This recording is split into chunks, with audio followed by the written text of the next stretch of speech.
Duha ka adlaw human sa eleksyon gisugdan na sa mga kawani sa aksyon agad sa Talisay City ug sa mga volunteers ang pagpanangtang sa mga campaign posters nga gibutang daplin sa kadalanan sa dakbayan sa Talisay.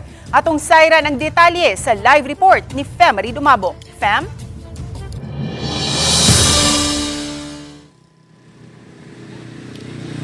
Yes, sayo palang kaganihang buntag gisugdan na ang pagpanangtang sa mga tarpaulin o uban pang mga campaign materials nga makita diha sa kadalanan sa dakbayan sa Talisay.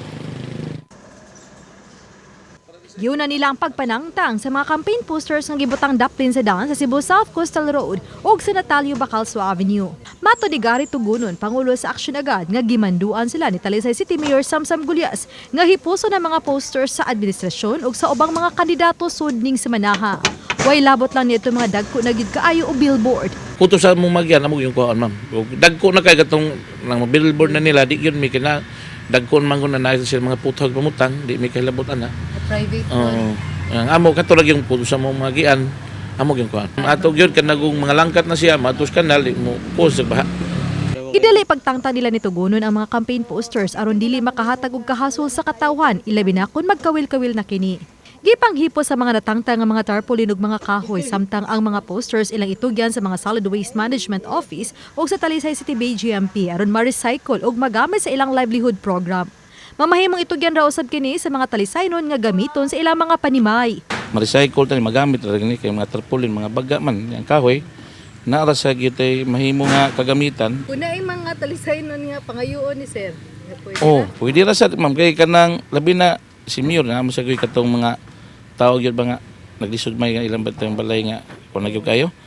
Pwede sang magamit ka nang lisod nagyud kayo nga tao, tan-aw lang natong ilang balay. Si Councilor-elect sa dakbayan sa Talisay Sok Fernandez, lakip sa usa sa mga nangulo sa pagpanangtang. Subay nga manindot gyud ang hawan limpyo. Niya ang mayor tiyali gi palakpitan o pahinomdom sa Comelec nga panglimpyo na mo.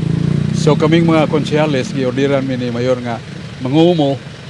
Sa Mandawi City, pipila ka mga kandidato nang unay usab sa pagpanangtang sa mga campaign materials. Usa kanila si konsehal ug incoming board member Malcolm Sanchez nga mitangtang sa iyang mga campaign posters.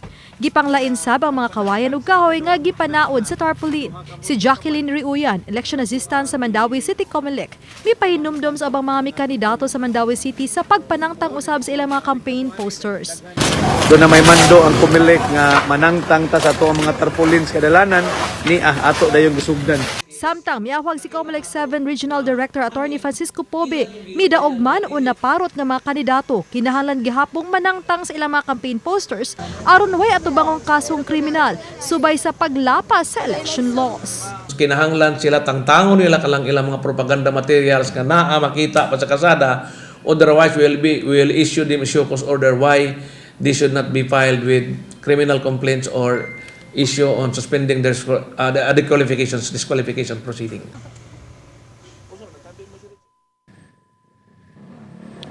Ses dugang ni Director Pobe nga gihatagan lang 5 ka adlaw sa Comelec ang mga ni kandidato sa pagpanangtang sa ilang mga campaign posters nga gisugdan kagahapon Mayo 13 aron dili sila mapasakaan og kaso nga posibleng mosangpot sa ilang disqualification o di ba kaha di makalingkod sa ilang katungdanan.